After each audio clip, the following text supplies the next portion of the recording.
로마라는 나라가 있습니다.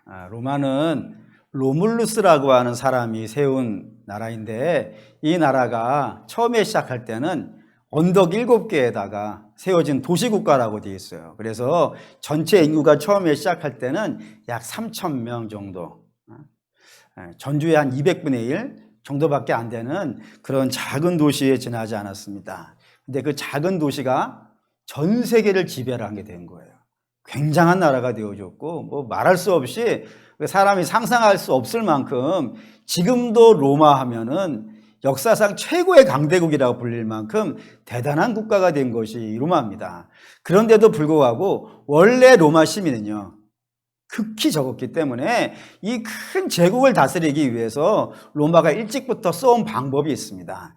그 방법이 이제 흔히 잘 알려져 있는 팍스 로마나라고 하는 정책을 쓰는데, 그 정책의 내용은 이래요. 로마한테 반기만 안 들면 되는 거예요. 반기만 안 들면 니네 마음대로 하라 이거예요. 정치도 니네 마음대로 하고, 그리고 언어도 니네가 쓰고 싶은 언어 쓰고, 그리고 역사도 가르쳐도 상관없어요. 일제시대는 우리나라 와서 일제는 우리나라 말도 못 쓰게 하고 역사도 못 가르치게 했잖아요. 로마는 달랐다니까요. 역사를 가르쳐도 되고, 그 나라 말을 써도 되고, 뭐든지 다 상관없고, 심지어는 종교도 자기들이 갖고 싶은 거 가져라. 아무 신경 안 쓴다. 단 로마한테 반기 만들지 말라라고 하는 그런 정책을 로마가 펼쳤습니다. 그렇기 때문에 그런 정책을 국가가 펼치고 있었기 때문에 로마 제국 안에서는 종교 간의 분쟁이 거의 없었다고 되어 있어요. 종교에 대한 박해도 거의 없었다고 되어 있어요. 기독교가 나타나기 전까지만 해도. 기독교가 나타나기 전까지만 해도, 물론 간혹 가다가 뭐 소란이 있기도 하고, 때로는 감옥에 가고 뭐 죽는 일도 뭐 없지는 않았어요. 있기는 있었는데 그게 오래 가지도 않았었고, 그냥 일회성 사건이었었고 금방 끝나는 사건에 지나지 않았는데, 이 기독교가 등장하고 나서부터는요, 전혀 다른 일이 발생이 되어진 거예요. 국가에서 조직적으로 박해를 가하는 그런 일들이 뭐 비일비재하게 300년간에 걸쳐서 진행이 되어졌다라고 되어져 있다 이겁니다. 그래서 십자가형 같은 경우는 작은 벌이었어요. 작은 벌. 십자가형이 작은 벌이었어요. 뭐 네로 같은 경우에는 뭐 좀 이 오후 예배 때 좀 그럴 수도 있겠지만, 십자가에다 달고 거기에다 불을 붙여가지고 그걸 등불 삼기도 했다라고 되어 있어요. 그런 일도 있고, 뭐 짐승에게 물려 죽는 일도 뭐 허다했었고, 그리고 검투사, 그 콜로세움에서 검투사의 손에 맞아 죽고 찔려 죽고 뭐 이런 일들도 비일비재하게 있었다고 되어 있습니다. 뭐 그만큼 잔혹한 핍박을 받아왔다라고 되어 있어요. 참 이게 특이한 거죠. 종교의 자유가 있고 종교 간의 핍박이 없었음에도 불구하고 이 로마라는 사회 속에서 기독교인들은 말할 수 없이 큰 핍박을 받아왔다라고 되어 있어요. 그래서 궁금해지는 거죠. 뭐 때문에 저렇게 다른 종교에 대해서는 분노하지 않는 사람들이 왜 기독교에 대해서만큼은 저렇게 극렬하게 분노를 하고 있을까? 궁금해져서 이 부분을 좀 우리가 다루려고 하는데, 우선 오늘은 유대인들이 기독교를 이렇게 왜 지나치게 싫어했는지 그 부분을 좀 우리가 오늘은 다루고, 다음번에 이제 로마에 관련된 것들을 좀 다룰까 합니다. 우선 이제 유대교인데, 유대교가 기독교를 극렬하게 싫어한 것을 가장 잘 설명해 주는 사람이 하나가 있어요. 누굴까요? 이제 바울이에요. 그게 바울이에요. 그래서 바울이 어떻게 기독교를 핍박했는지를 설명하는 절이 하나가 있는데 한번 찾아가 봅시다. 갈라디아서 1장 13절입니다. 갈라디아서 1장 13절. 갈라디아서 1장 13절. 갈라디아서 1장 13절. 신약성경 302페이지. 13절 같이 읽겠습니다. 내가 이전에 유대교에 있을 때 행한 일을 너희가 들었거니와 하나님의 교회를 심히 박해하고 멸하고. 접지 마시고, 여기에 뭐라고 되어 있냐면 하나님의 교회를 심히, 그냥 박해도 그냥 보통 박해를 한 것이 아니고 심이라는 단어를 갖다 붙였다니까요. 심하게 공격을 하고 박해를 했다는 겁니다. 이게 상당히 특이한 케이스예요. 왜냐하면은 유대인들은 전 세계 모든 민족 중에서 동족의식이요, 제일 강한 나라가 이 유대인입니다. 우리 뭐 단일 민족이라 해서 뭐 이러는데 우리보다 훨씬 더 동족의식이 강한 나라가 이 유대인이에요. 얼마나 강한지를 성경은 정말 다양한 방법으로 설명을 해요. 예를 든다면 우리 아는 사람, 동족이 빚을 내기 위해서 자기의 겉옷을 저당 잡히고 돈을 빌렸어요. 그러면 이 돈을 갚으야 돌려주지 않겠어요. 근데 유대인들은 저녁이 되면은 이 옷을 돌려줘야 돼요. 빚을 안 갚아도 돼요. 안 갚으더라도 저녁이 되면 다시 옷을 빌려줬다가 다음날 받아와야 돼요. 다음날 다시 뺏어와야 돼요. 왜 그러냐면 이 겉옷이 이불이에요. 이불. 유대인의 유목민이니까 밖에서 이렇게 덮고 자는 이불로 돼 있단 말이에요. 그래서 이불을 주지 않으면은 저녁이 어떻게 되겠어요? 얼어 죽는다는 생각이 있는 거예요. 그러니까 일단은 빚을 받으려면은 저 사람이 죽으면 안 되는 거예요. 그래서 저녁에 옷을 돌려줘요. 그리고 그 다음날 아침에 가서 다시 받아와요. 이러면은 갚겠어요, 안 갚겠어요? 갚지 뭐, 당연히 빚을 냈으면 갚아야 돼요, 여러분. 그 정도라고요. 뿐만 아니라 이런 것도 있어요. 우리가 이야기책 같은 거 보면은 누가 빚을 못 갚았어요.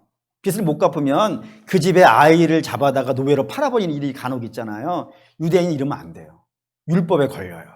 동족은 노예로 팔 수 없어요. 뿐만 아니라 아예 빚이 많아도 신년이 되면요, 빚을 탕감해 줘야 돼요. 안 갚아도 다 탕감해 줘야 되는 그런 것도 있고, 살인이 발생됐어요. 우연찮게 살인이 발생되어지면 그 사람이 애꿎게 그 보복자에 의해서 죽을까봐 저 사람들이 일단 도망갈 수 있는 성도 만들었어요. 일단 죽지 말라고. 재판을 받아가지고 진짜로 죄가 있는지 아닌지를 일단 가린 다음에 그 다음에 심판을 해야지, 그냥 분난다고 갑자기 가서 죽여버리면요 안 된다 이거예요. 그러니까 그렇기 위해서 도피성이라고 하는 성을 만들어 놓기도 하고, 이런 식으로 동족 살해에 대해서 굉장히 강한 거부감을 갖고 있어요. 뿐만 아니라 사사기에도 이런 얘기 있어요. 레위인이 자기의 첩을 데리고 베냐민 지파의 땅을 지나가다가 그 땅에서 동성애하는 사람들을 만났어요. 그래서 막 레위인을 내놔라, 우리가 상관하겠다 그러니까 레위인인가 뭐 실강이 하다가 첩이 나가서 죽잖아요. 죽고 그 신신을 12토막으로 나눠가지고 이스라엘 전체에게 나눠줬어요. 그러자 이스라엘이 이걸 보고 놀래가지고요, 군대를 보낸 거예요. 군대를 보내가지고 11지파하고 베냐민 지파하고 대치를 하다가 결국에는 3번에 걸쳐서 전쟁이 나요. 그때 이 베냐민 지파가 아주 극렬하게 저항을 했었기 때문에 쉽게 못 이기고 3번째 하나님이 도와주셔가지고 이겼다라고 되어 있거든요. 그래가지고 이기고 나서 얼마나 많은 베냐민 지파가 죽냐면 600명의 남자만 남고 다 죽었다고 되어 있어요. 그러니 전쟁이라는 관점에서 보고 악한 자, 베냐민 지파는 악한 지파가 됐어요. 이미 또 동성애에 대해서 있었고 그거를 보호하고 뭐 이런 상황이 있었기 때문에 죄라고 하는 측면에서 본다면 이들을 완전히 멸하도 잘한 거죠. 승리한 거예요. 근데 600명만 남기고 다 죽었다는 사실을 알게 돼서 나서요, 이 11지파가 후회를 해요. 우리가 공연한 짓을 했구나. 하나님이 택하신 백성을 우리 마음대로 다 저렇게 절단을 냈으니 이 하나님 별 면목이 없다 해가지고 저들을 구제하는 방법을 만들어서 행하기도 한다 이겁니다. 이런 식으로 유대인들은 자기 동족에 대해서는 다른 어떠한 사람들에 비해서도 굉장히 집착을 하고 도와주려고 하고 지켜주려고 하고 가급적이면 살리려고 하고 이런 사람들인데도 불구하고 오늘 여러분과 함께 읽었던 사도행전에는 그들을 죽였다라고 되어 있다고요.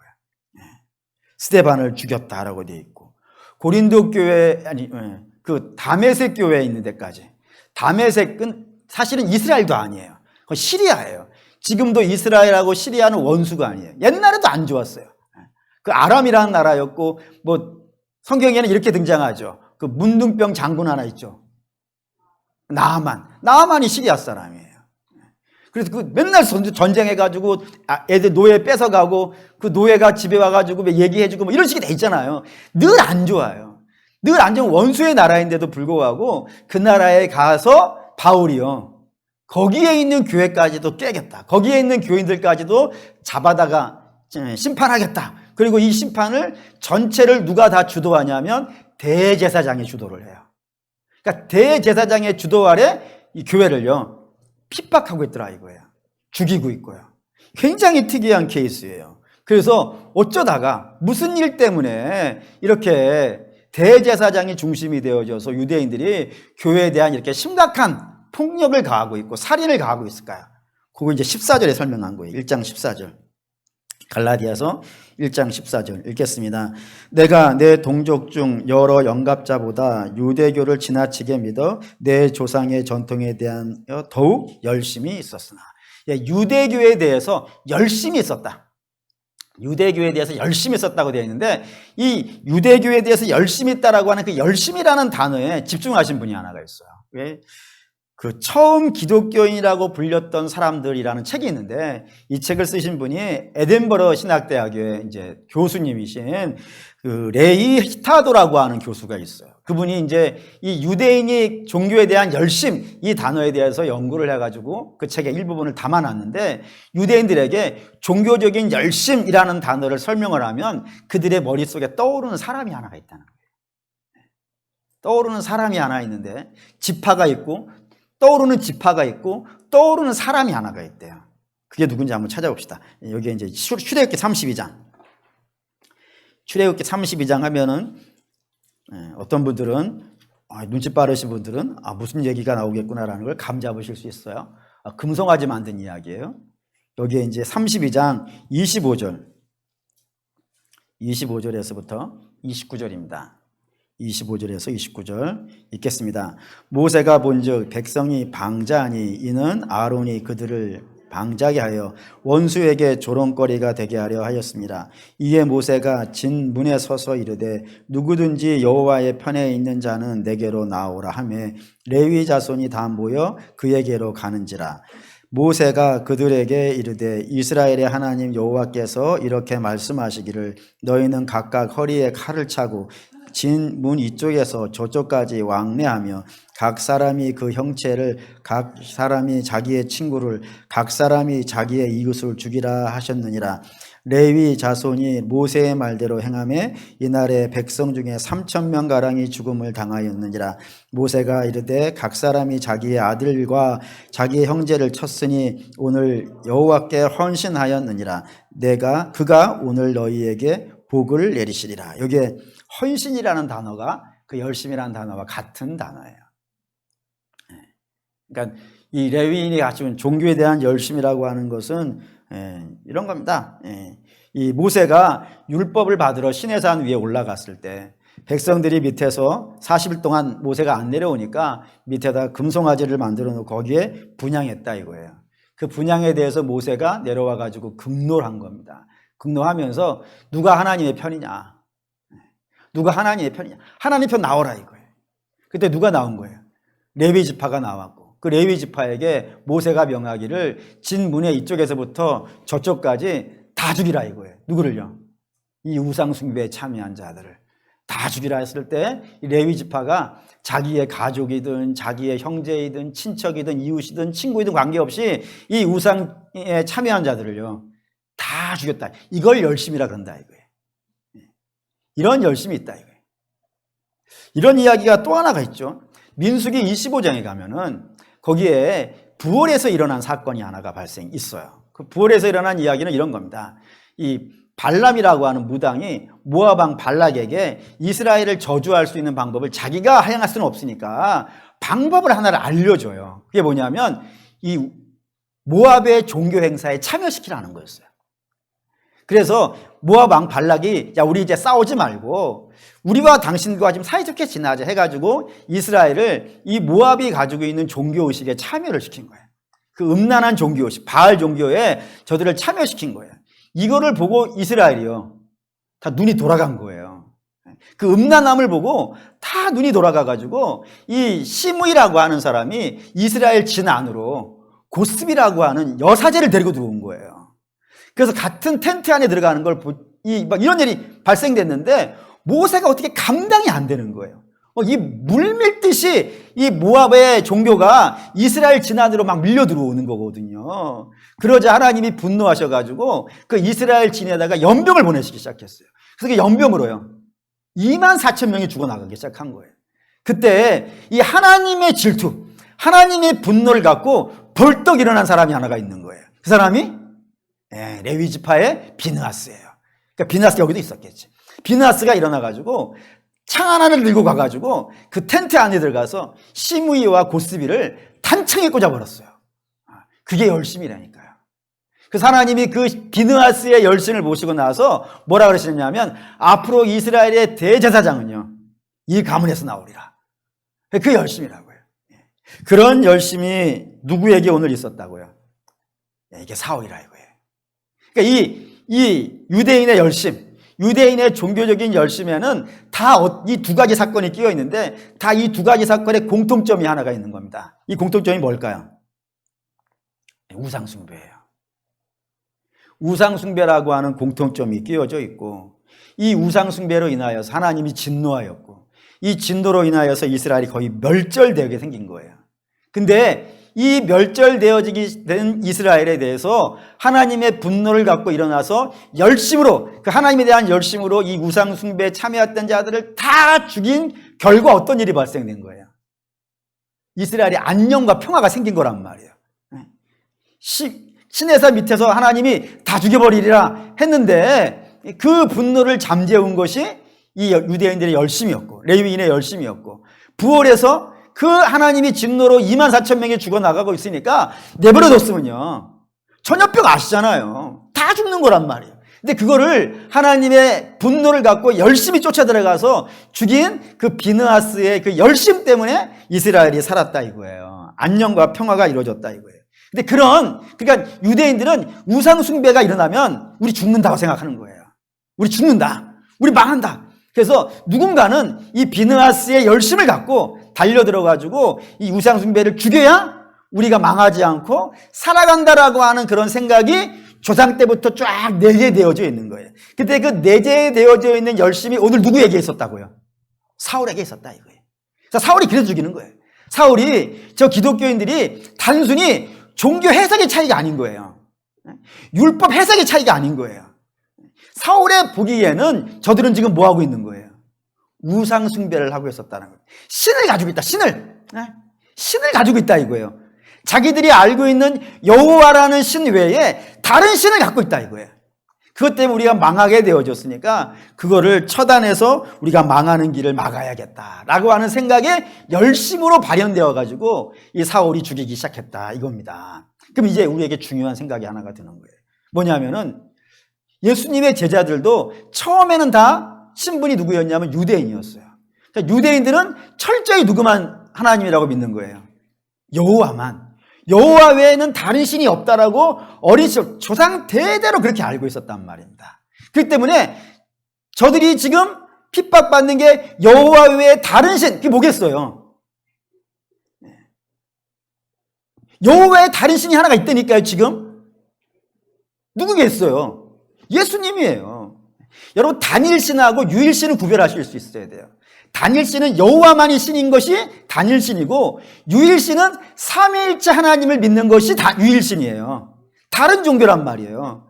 그래서 아니 단일신을 갖고 있었다. 여호와 외에는 다른 신이 없다라고만 알고 있었던 자들에게 하나님이 예수 하나님, 성자 하나님이라는 분이 따로 있다는 사실을 알려면은 보통 일이 있어서는 안 된단 말이에요.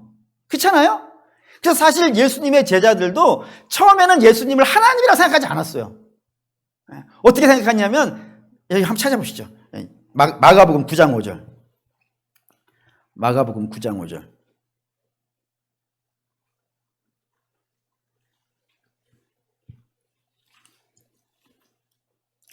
마가복음 9장 5절.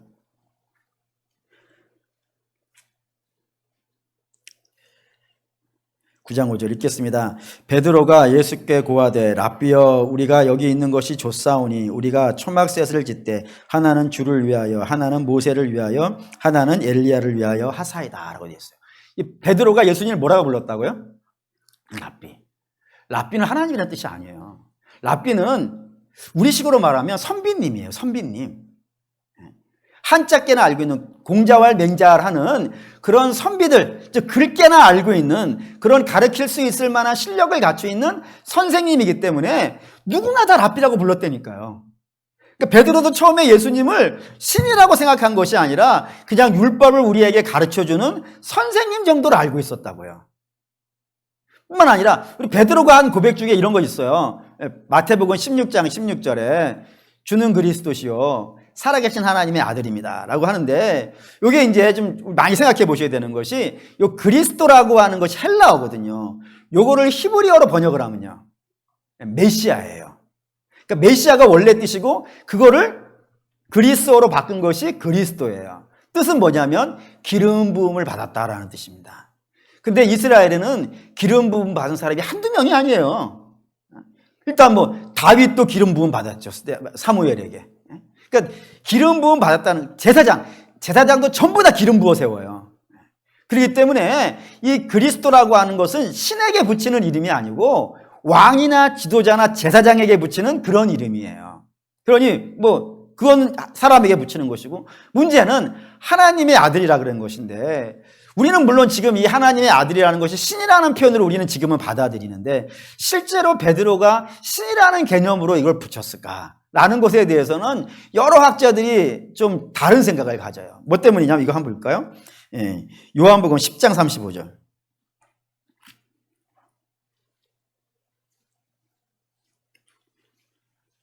34절, 35절 한번 읽을까요? 36절까지 읽읍시다. 요한복음 10장 34절에서 36절 읽겠습니다. 예수께서 이르시되 너희 율법에 기록된 바 내가 너희를 신이라 하였노라 하지 아니하였느냐. 성경은 패하지 못하나니 하나님 말씀을 받은 사람들을 신이라 하였거든. 하물며 하나님께서 거룩하게 하사 세상에 보낸 자가 나는 하나님의 아들이라 하는 것으로 너희가 어찌 신성모독이라 하느냐. 하나님의 말씀을 받은 자들을 구약시대에서부터도 그들을 뭐라고 불렀다고요? 신이라 불렀다고. 하나님의 아들이라고 불러왔다고요. 그런 개념의 관점에서 본다 그러면 베드로가 하나님의 아들이십니다라고 한 것을 꼭 하나님 정말 신이라는 개념으로 불렀을까라는 것에 대해서는 좀 여러 의견들이 발생이 되는 거예요. 그렇다 이겁니다. 그렇게 뭐 하나님의 예수 그리스도에 대해서 뭐 제대로 된 믿음의 고백이 뭐 없었어요. 심지어는 예수님의 형제들도 볼까요? 요한복음 7장 3절에서 5절 보면은 야고보와 뭐 그의 형제들의 등장해요. 요한복음 7장 3절에서 5절 읽겠습니다. 그 형제들이 예수께 이르되 당신이 행하는 일을 제자들도 보게 여기를 떠나 유대로 가소서. 스스로 나타내기를 구하면서 묻혀서 일하는 사람이 없나니 이 일을 행하려 하거든 자신을 세상에 나타내소서 하니 이는 그 형제들까지도 예수를 믿지 아니함이라. 세상에서 남은 못 믿어줘도 누구는 믿을 수 있는 거예요. 형제는 믿을 수 있는 거 아니겠어요. 그런데도 불구하고 그 형제들까지도라는 이런 글자가 쓰여있는 게 참 특이하지 않습니까? 이는 그 형제들까지도, 남들은 그렇다 치더라도 그 형제들까지도 쭉 어렸을 때부터 예수님이 가지고 있는 희한한 것들이 많이 있었을 것 아니겠어요. 그것들을 눈으로 쭉 보아왔음에도 불구하고 그 형제들까지도 예수님이 하나님이라는 사실을요 안 믿었다고요. 그러니까 실제로 모든 사람이 예수님을 보고도 예수님이 정말 하나님이라는 사실을 아는 사람은요 아무도 없었다 이거예요. 아무도. 그래서 요한복음 1장 이렇게 시작하잖아요. 빛이 우리에 왔음에 백성들이 그 빛이 하나님인 줄을 몰랐다고요. 아무도 몰랐다고요. 예수님이 하나님이라는 사실을 알았던 사람은 이 땅에 아무도 없었다고요. 근데 어떻게 해서 어떤 사건이 있었길래 그 사람이라고 생각하고 위대한 선생 정도로 이해했던 사람들에게 예수님을 하나님이라고 부르게 됐을까요? 언제부터요? 그게 바로 부활이에요. 부활이라는 사건이 있기 전까지는 예수님은 그냥 위대한 사람이었어요. 훌륭한 사람이었어요. 근데 부활이 있고 나서는요 그럴 수가 없는 거예요. 그래서 예수님에 대한 가장 정확한 고백을 제일 먼저 한 사람은 실제로는 도마입니다. 도마가 주님을 내가 만져보지 않고서는 도저히 믿을 수 없다라고 했을 때 주께서 나타나시잖아요. 나타나서 여기도 만져보게 하시고 여기도 만져보게 하시고 그렇게 다 만져보게 한 다음에 도마가 고백한 게 있습니다. 그 고백이 굉장히 중요한 고백이에요. 혹시 아실까요? 봅시다. 요한복음 20장 요한복음 20장 28절.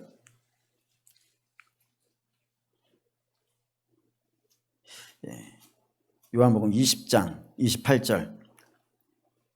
20장 28절 읽겠습니다. 도마가 대답하여 이르되 나의 주님이시요 나의 하나님이시라. 예수님을 하나님이라고 가장 정확하게 고백한 것은 여기에요. 그러니까 예수님을 그냥 뭐 하나님 이런 개념 정도가 아니라 아예 하나님이라고 부른 최초의 고백이 뭐 뒤에 붙었다고요? 부활이라고 하는 사건 뒤에 붙었다고요. 그래서 부활이 일어나고 나서부터는 제자들의 고백이 달라져요. 보시다. 사도행전 2장. 베드로가 이렇게 얘기해요. 랍비어라고 불렀던 그런 베드로가 사도행전 2장 32절 읽겠습니다. 이 예수를 하나님이 살리신지라 우리가 다 이 일의 증인이로다. 33절 하나님이 오른손으로 예수를 높이심에 그가 약속하신 성령을 아버지께 받아서 너희가 보고 들은 이것을 부어주셨느니라 라고요. 이전까지는 랍비 정도였는데 이 부활이 있고 나서부터는 그는 하늘 위에 오르신 분이에요. 영광의 하나님이에요. 성령을 내려주실 수 있는 분이에요. 그런 하나님이라고 베드로도 고백하기 시작하였고, 또 7장 아까 읽었던 7장 55절 56절 여기도 이렇게 돼 있어요. 스데반이 55절 56절 읽겠습니다. 스데반이 성령 충만하여 하늘을 우러러 주목하여 하나님의 영광과 예수께서 하나님 우편에 서신 것을 보고 말하되 보라 하늘이 열리고 인자가 하나님 우편에 서신 것을 보노라 한대.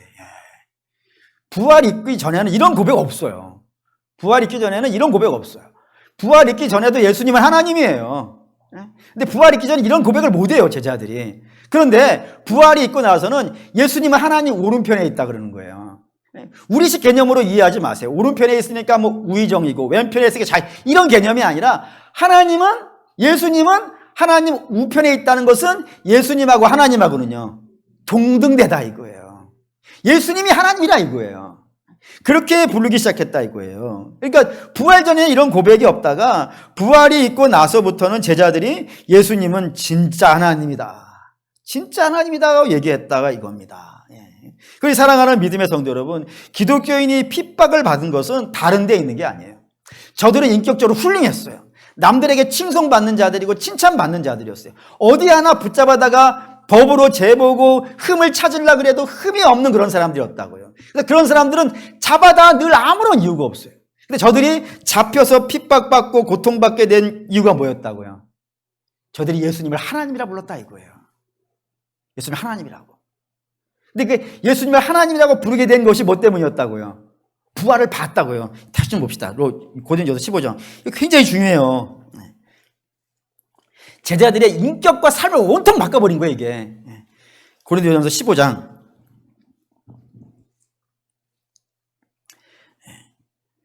15장 5절에서부터 8절까지 여기 동사를 아시죠? 동사를 중심으로 좀 잘 봐주셔야 돼요. 이번에는 읽겠습니다.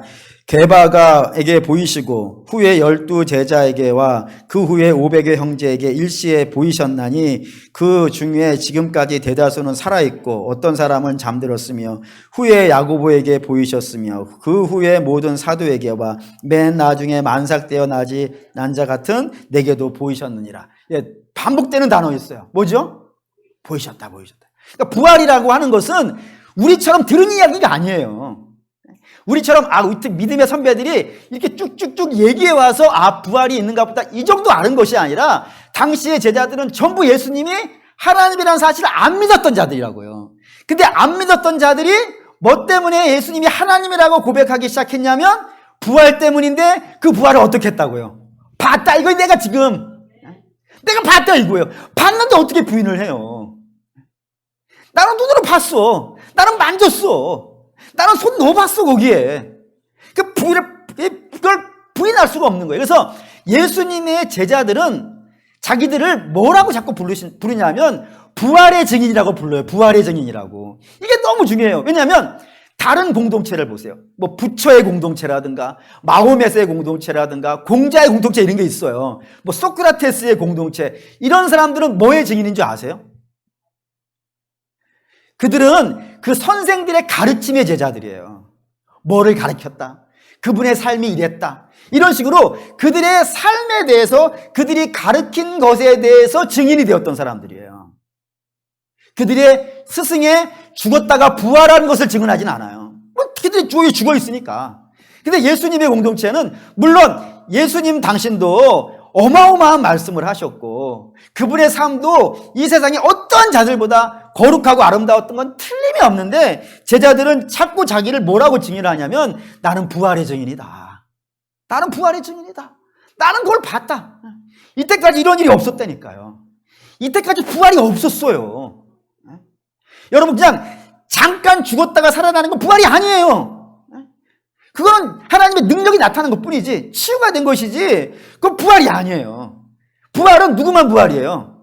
예수님만 부활이에요. 실제로 그랬어요. 한번 볼까요? 시편 30편.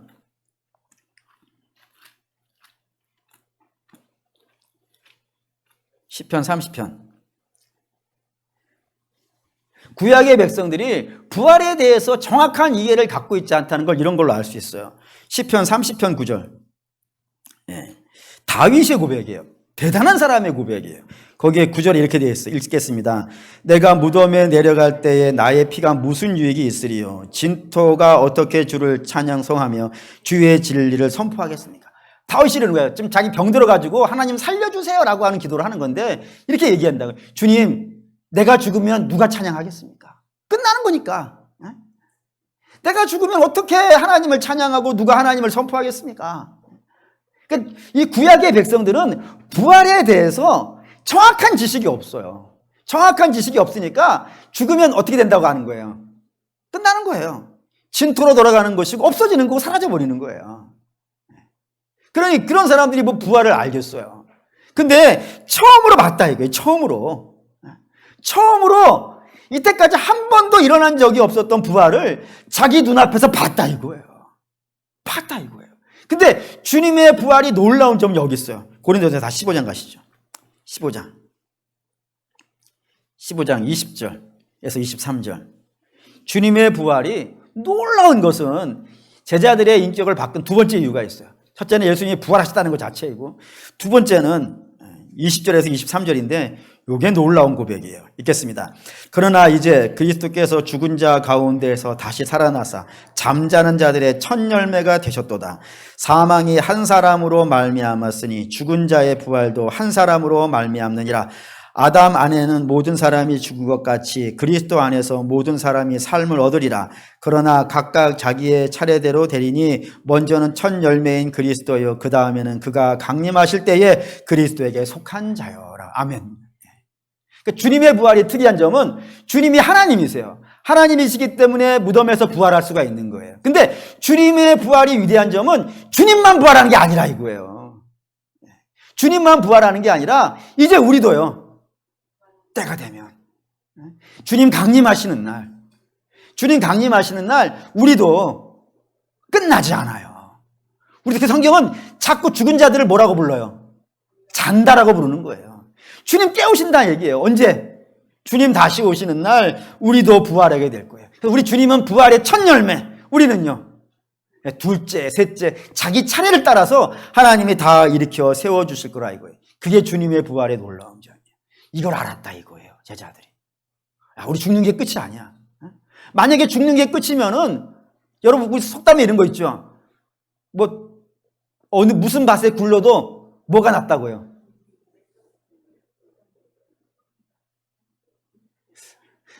단어를 정확히, 똥밭이라 그러나? 거기에 굴러도 어디가 낫다고요? 이승이 낫다고. 왜 그런 말이 나오겠어요?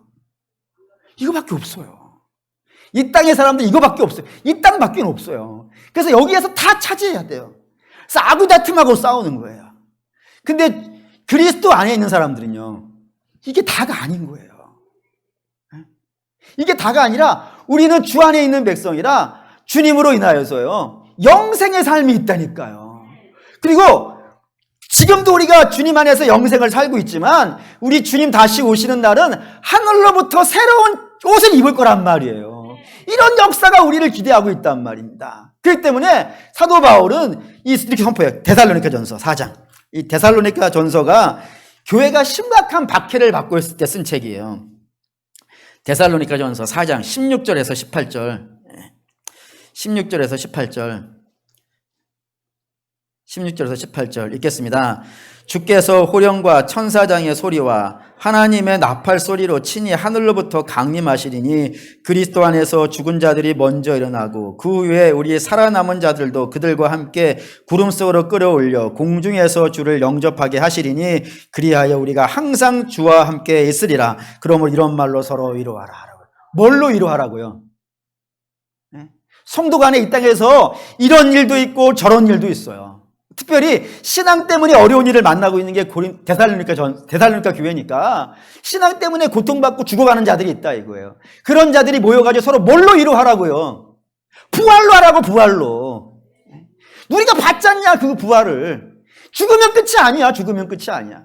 우리에게는 부활이 있어. 부활이 있으니까 이 말로 서로 위로하고, 그렇게 위로하니까 그 다음에 이런 결론이 나린 거예요. 5장 데살로니가전서 5장 길지만 읽읍시다. 5장 1절에서 11절 너무너무 중요한 절. 5장 1절에서 11절 읽겠습니다. 형제들아, 때와 시기에 관하여는 너희에게 쓸 것이 없으면 주의 날이 밤에 도적같이 이를 줄을 너희 자신이 자세히 알기 때문이라. 그들이 평안하다 안전하다 할 그때에 임신한 여자에게 해산의 고통이 이름과 같이 멸망이 갑자기 그들에게 이르리니 결코 피하지 못하리라.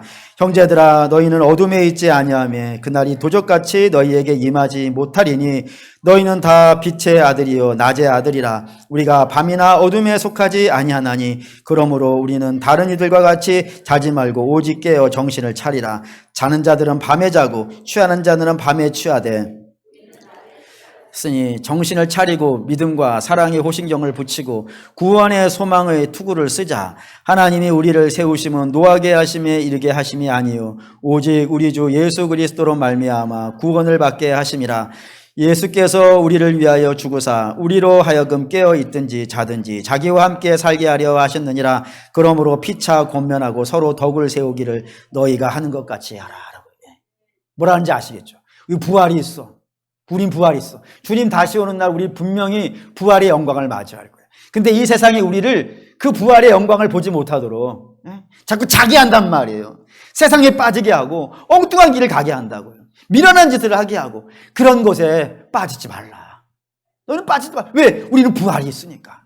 그래서 그런 것에요. 전투복을 이해해. 전투복. 전투복 입고 어떻게 하라고요? 전신갑주 입고 어떻게 하라고요? 싸우라고.